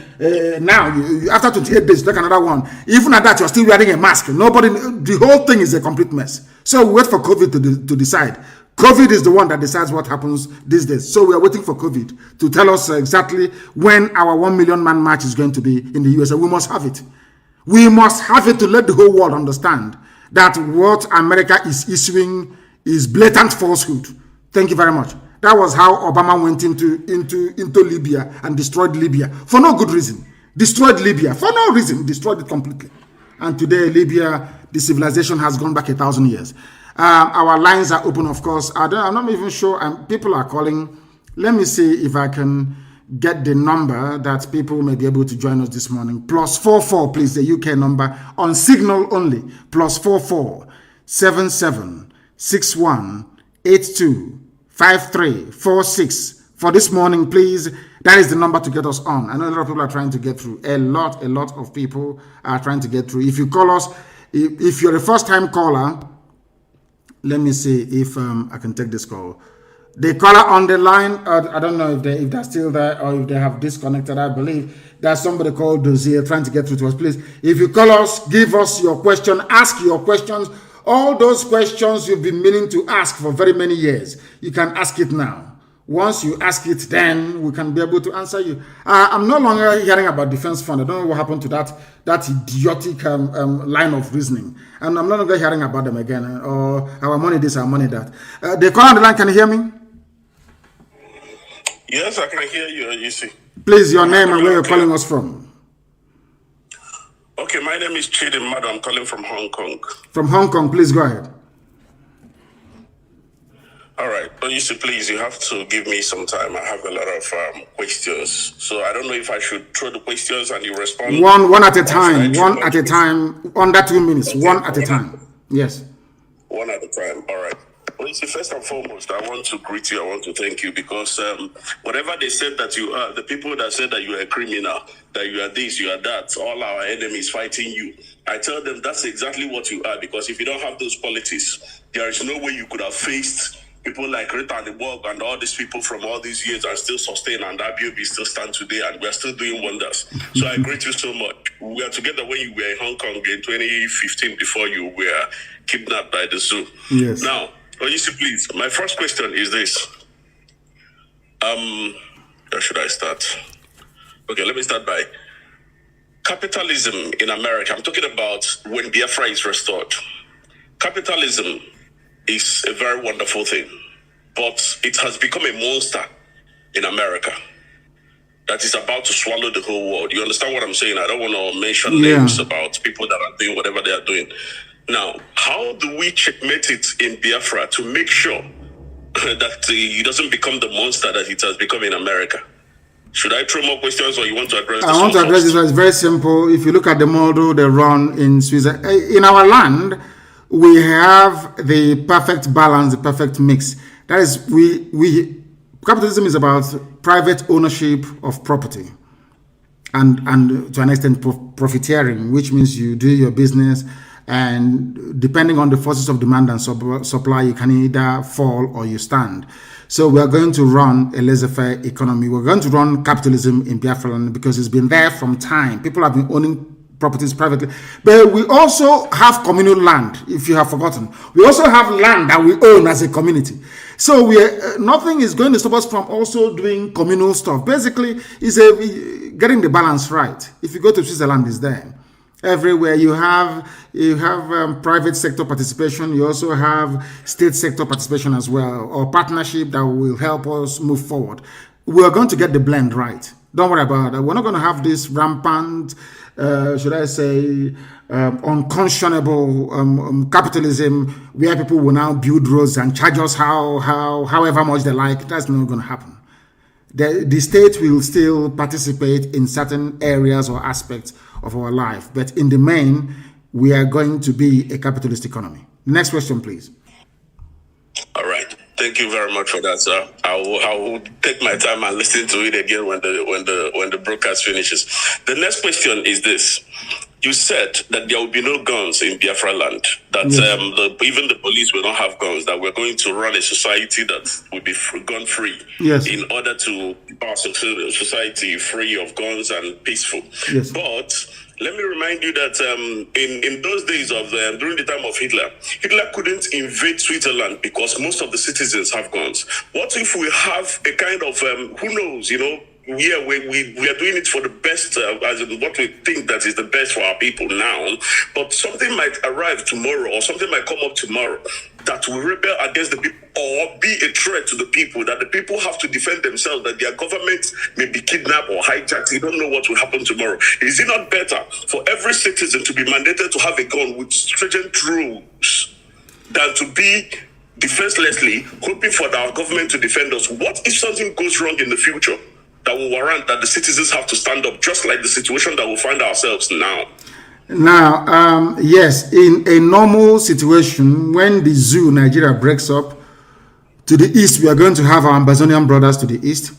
To the west, our Oduduwa brethren. To the north, we are going to have the Middle Belt or Kwara Rafa Kingdom, or whatever you call it. Even if you look at the history of Africa, we are not known for invading each other because we are tribal beasts by nature. We don't go outside the boundaries of our tribe to go and invade somebody else. Nobody's going to come to invade us unless Britain wants to come by air to invade us or to come by sea. So I do not see any external aggression per se, bedeviling Biafra. I may see foreign invasion. The reason being why we cannot have guns everywhere is because we are a bit funny. Our people, we are a bit funny. If we have a police with gun or running all over the place, the same zoo mentality will go into us. But we are going to have compulsory military training for every citizen. If you want the model that I would prefer, look at the Israeli model, for instance. When it comes to setting up our defense, we are going to adopt the Israeli model. Everybody is going to be trained. Once you live in the outlining areas where there are palpable threats, then everybody will be armed. But inside, nobody is going to be armed. That's what I'm saying. Only those who are legally required to do so, because we don't want dictatorship in Biafra land. I don't want tomorrow maybe you become the prime minister of Biafra, you send troops to go to Ikotep and open fire. It's not going to happen because there will be no troops to send there to go and open fire on anybody. That is why they cannot have guns. But in all our outlining military posts, our garrison, in all the garrison towns, of course, are going to be guns. Our armies will be well equipped, but we are going to have more in reserve than the regular army. Exactly, is a good thing you mentioned Switzerland. In terms of the response of the populace, we have the Swiss response, yes, where everybody is trained to have a gun, but they are not. We have armories where citizens can go in and take guns once we are under threat. But if we are not under any external threat, then it's not going to happen. But if anybody thinks they're going to be the Prime Minister of Biafra and you issue order, when people are protesting, you issue order, go and shoot them, police barricade, all that rubbish will not happen. People are going to protest. If they are angry enough to burn down the government house, so be it. It is the duty of the government to listen to the people, not the people to listen to the government. It's not going to happen in Biafra land. Thank you very much. The next one, please, and perhaps the final one, so that can come in as well. Okay, all right. I don't even know which one to pick. Okay, let me go with this one. I hope I will still get you next time so that I can ask other questions. Of course. Now, this issue of all over the world, I don't know, this religion brought to us by the whoever that brought whatever they brought, the Arabs, the Europeans, and all whatnot. What do you think it would be our way of office taking, like to take out of office in Biafra land? In my own opinion, I would prefer that we will use our ancient offer to take out of office in Biafra land, because this Quran and this Bible have failed us in Africa, that everyone take oath with these things and still go in to be as corrupt as they can be. But I think with our ancient offer, and every clan in Biafra land knows what offer is. I think with our ancient offer, it will work for us better for them to be honest in their offices. Let me add one thing so that you can address both of them, please. I would think that in Biafra land there should be limit to office, as in including parliament, because when people stay in parliament or in their senatorial or whatever offices that they stay too long, they start to build cabals that will make them to become very powerful and become dangerous to the people. Do you think that we should have time limit, at least 2 times, even parliament or any position at all, that you will not continue? Anything you have, I'll start with the last one. Anything you have in any office you occupy, 8 years is the maximum. After that, you get away from there. Another person will go in there, and after becoming, let's say, a district head or a governor, so to speak, you can no longer contest to become a parliamentarian. It's not going to happen. It will not happen. Once you serve, you've served. That thing you want to do it within 8 years. After 8 years, you get out, another person will go in. As simple as that. There is going to be a time limit. All this cabal building and all that rubbish. That's why anywhere I see it in IPOB, I dismantle it. There can never be any cabal in Biafra land. People are going to be judged based on their performance, based on what they can bring to advance our society, not by who they know. That is very, very critical, please. And I hope that is very clear. And regarding the oath taking, we are not going to impose any. Something of faith and religion is very deep. It has divided man from the beginning of time. People can decide to take an oath with whatever they like, but one thing I'm happy about is that we all believe in God Almighty, the creator of the heavens and the earth. Everybody believes in God, and our oath taking will be done in the name of God Almighty in heaven. Thank you very much for that. Thank you very, very much. I don't know if we have, of course, we have a lot of people who are calling and calling and calling. Now they can. Once I accept, you can now call. Once I accept, you can now call, because a lot of people. That's the thing about Signal. You need to be accepted before you can place a call. Our lines are open, please. A lot of people are calling, and of course, the lines are being jammed, and understandably so. People are really, really desperate to try and get through to us. If you can't call, maybe I can call 1 or 2 people, because we have about only 20 minutes to remain live on. I think that may be the best thing to do. Only 8 years. After 8 years, you piss off from the office. That thing you want to do it within 8 years. The caller on the line, can you hear me? Can you hear me? The caller, they cannot hear me. They are doing something completely different. They are not paying attention, and that is what I don't like. There is always a time delay between here and wherever you are. Let me take this call. The caller on the line, can you hear me, please? Your name and where you are, if you may. For the last time, the caller on the line, can you hear me? No, they cannot hear me. She goes, they cannot hear me. Maybe they're waiting for the voice to come out. Once I take your call, please endeavor to speak. The caller on the line, can you hear me, please? Yes, sir. I can hear you, sir. Please, your name and where you're calling from? My name is Udena Wachuku Anthony. I'm calling from India. Thank you. Please go ahead. Yeah, my question this morning. First of all, thank you so much for doing great job for all Biafran all over the world. And I pray may God Chugo Kikobiama behold you and power you more to do until we get the promised land. My question is this, is how about our people who are in like Anambra, precisely for now, Anambra people who are campaigning for election and other thing. Do you permit our people to join them to do such thing, or you give our people order to leave from those campaign they are doing to face what we are focused for?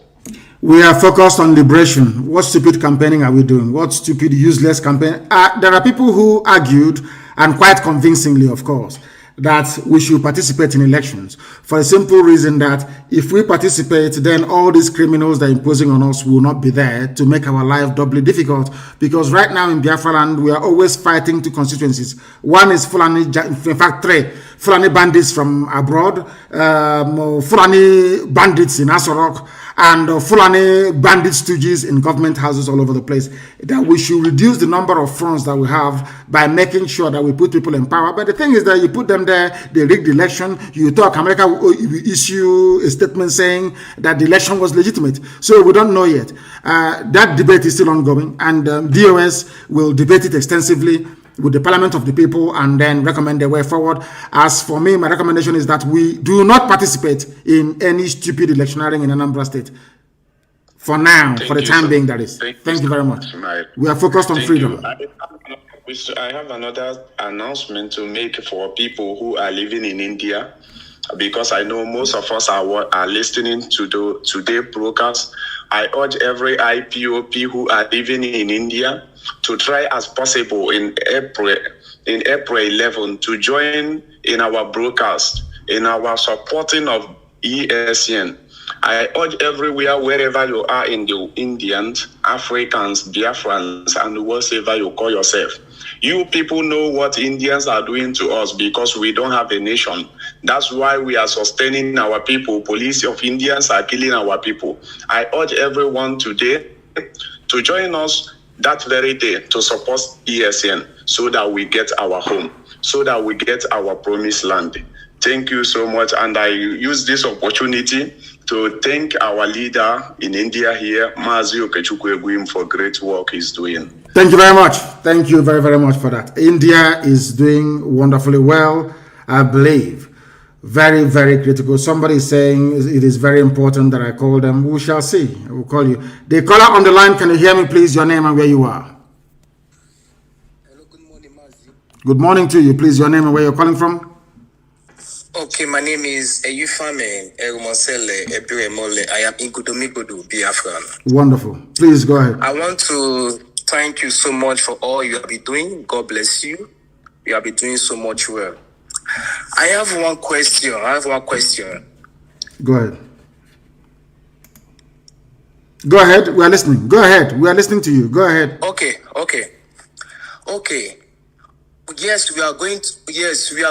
Yeah, I can hear you. My name is Eyufame Erumosele Ebiremole. I am Igodo Biafran. I said, talk to me through the phone.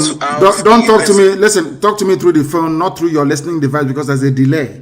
The speed of sound is about 800 something odd miles per second. So I'm very, very far from you. Before you can hear my voice on the system, it will take a few seconds. But on the phone, it is direct. As you can hear me, the world is hearing you. Please go ahead and say what you want to say. Okay, we are going to have a referendum. And in Gudomigodo, we are kind of divided. Some say they want Biafra, and some say they don't want Biafra. So what if those...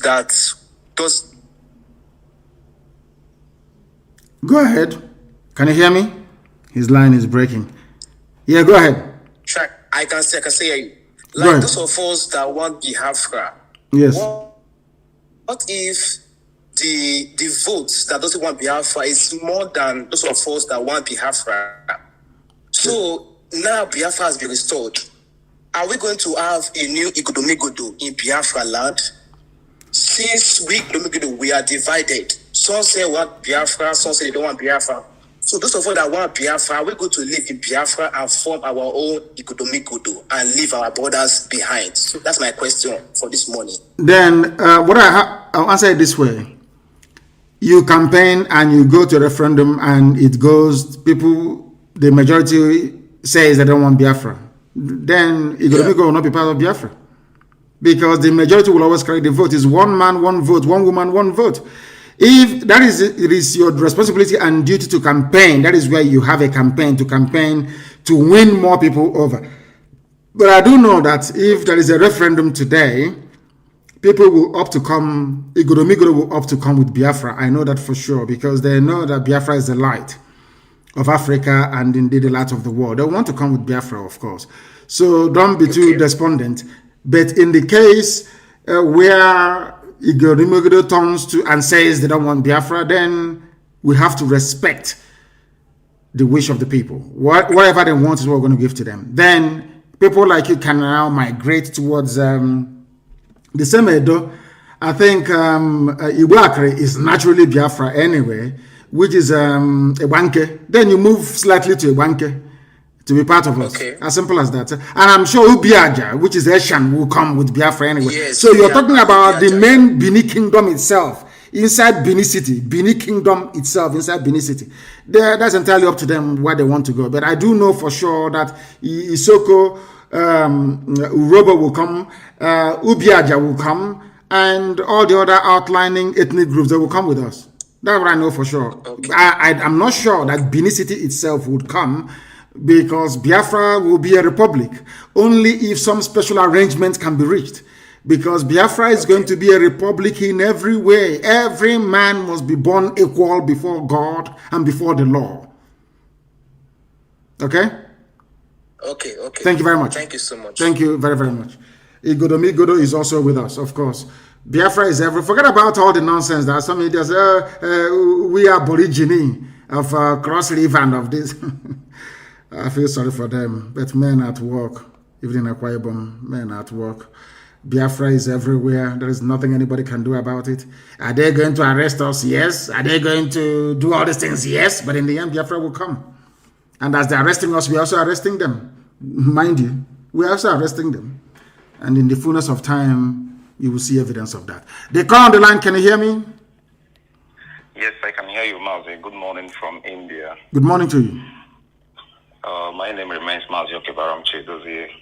Mazi, I don't have a question. I just have an announcement to make. Though one of our brothers from India has called, but Mazi, the reason why I'm calling is to urge you, because to be honest, we are putting work on the ground regarding our fundraising event on the 11th of April 2021. That is next week, Sunday. And Mazi, the fact is that we can't have that event without you speaking to IPOB or Biafrans in India. All of us are eagerly waiting. A lot of work has been put. Our brother that called thanked our national coordinator, Mazi Nnamdi. We are doing marvelously well to bring everybody of Biafran origin, all the communities of Biafran origin, we are reaching to them and make sure that everybody is involved in that event. Mazi, this event will mark the beginning of IPOB in India, because we want everybody that is a Biafran here to be an IPOB member. That is our target. So speaking to us that day, communicating to Biafrans that day live will mark the start of whatever we are going to do from here. So it's on Sunday, the 11th of April 2021. We can't afford to not having you speak to us that day. That is all I have to say. And as well, I'm urging every Biafran individually, collectively, and otherwise to be part of that event. We have to get prepared, because this is the only thing we got. If we lose ESN, if ESN fails, we have failed. And at this time, we cannot afford to fail. That is all I have to say.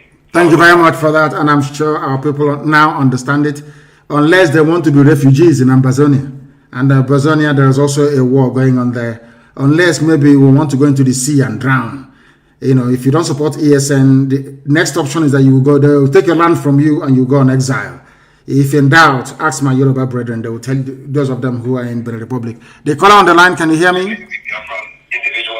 No. They are not paying attention. I don't want to be listening to my voice. I do not have the desire nor wish to listen to my voice. Let me take this call. The caller on the line, can you hear me? Yes, Mazi, I can hear you. Good afternoon, sir, my leader. Good morning from here. Your name and where you're calling us from? Yeah.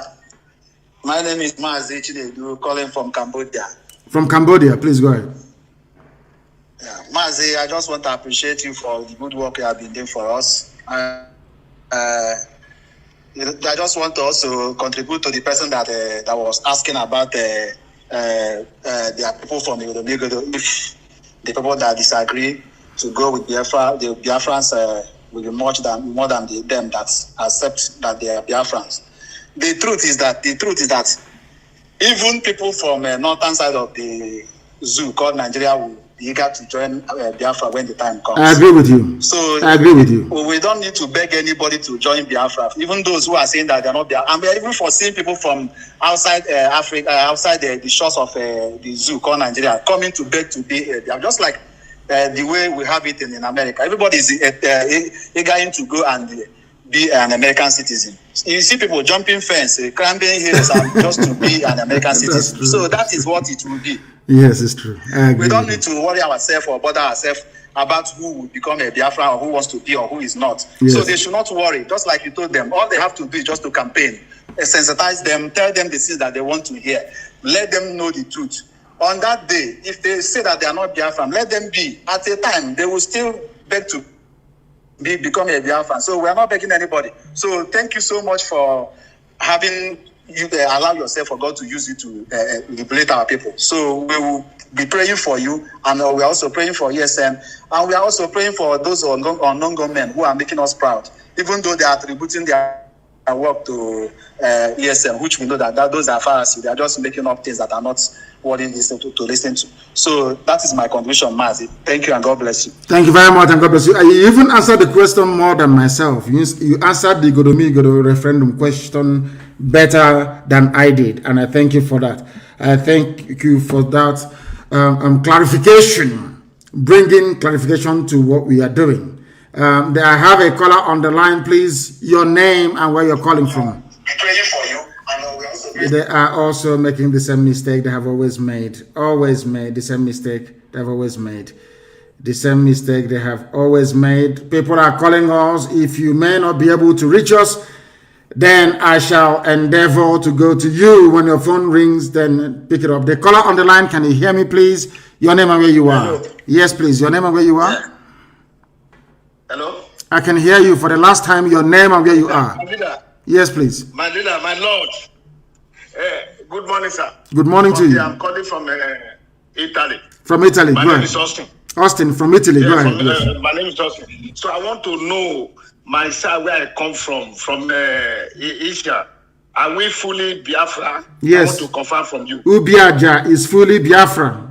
Ubiaja is fully sir. Igbo. Go and do your research very well. For the name is Ubiaja, Thank you very not much. Eshan. Okay. Ubiaja is the name. It's okay, I'll be doing my research. Yes, do your research very well. Thank you. I call you Lord. I call you Jesus. You are our Jesus. You're kind. Thank you very much. you, sir. Thank you. Thank you very, very much. Thank you very much for that. When you call, please endeavor to switch off your systems and speak to me through the phone. If you can hear my voice over the phone, if I can hear yours, that means that the whole world is also hearing your voice as well. Brother from Ubiaja. Ubiaja is pure Igbo. They call it Eshan. Ubiaja is the name. Please go and check. The caller on the line, can you hear me? Yes, the caller on the line, can you hear me? Yes, can you hear me? Yes, I can hear you, sir. Please, your name and where you're calling us from. Yes, my name is Mbada Tochi from Netherlands. I'm calling you because of what is going on in Ebonyi State. Yes. Go ahead. So, the Umahi is trying to divert the attention of the people from what he's doing to our people there. He's actually committing ethnic cleansing. That's what he's doing. This is clear. I wish I can hear you louder because since I pick your call, I can't hear you very well. So, but let me just be saying what I'm saying. Say what you have to say. We are hearing you. Say what you have to say. The world is hearing you. Umahi is committing clear ethnic cleansing in Ebonyi State, and he doesn't want anybody to hear about it. Even the first time that channel television went to cover the news, he threatened them. In fact, he arrested many of them. He don't want anybody to hear about what he's doing in Ebonyi State. He connived with the local government chairman there, Mr. Or somebody, to do the job, and they are doing it. He's even importing many thugs from Ondo and some part of Hausa to come and clear the people. The people are called the Zar people. So, and he has failed. My dear brother, he has failed. He has failed. I hope he is not the one behind that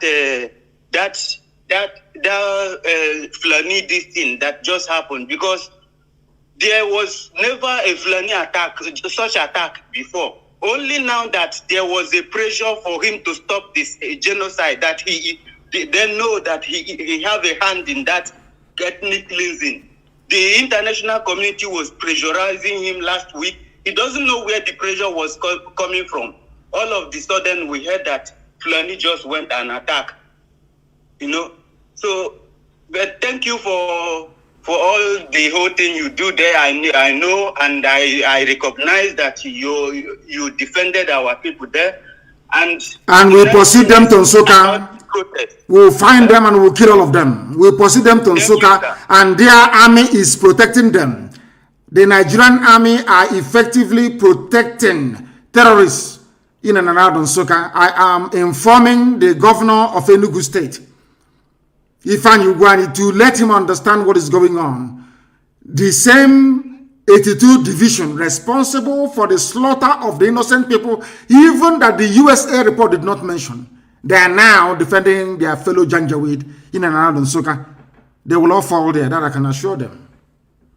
They are mad people. With that, we have come to the end of our program today. I do apologize because I spent a lot of time preaching. But next week, I will be back. In fact, today is Friday, Good Friday. I will be back again on Sunday, actually. So put it down. I'll be back again on Sunday night, 7 p.m. this time around. 7 p.m. on Sunday, I'll be live on air to continue the propagation of this gospel of redemption. Sunday, 7 p.m., I'll be back live on air. And then next week, Friday, Chukwukika permitting, of course, we shall be back again with our full question and answer session. I'll be back on Sunday. Please note it down everywhere. Our media, especially, note it down. I will be back again on Sunday. We will be on all platforms. On this nascent Facebook page that I've just opened, which they are suppressing, of course, we will be live again on YouTube, on Twitter, and on our apps as usual, including FM in Biafra land. Once again, I thank you all very much for listening. And I feel for those who have been trying to get through but couldn't get through. Next week, Friday, is another appointment. Please try and get through to us by then if you have an opinion or view to air. Once again, thank you very much for listening. With all the love in my heart, from me, from here, it is good morning.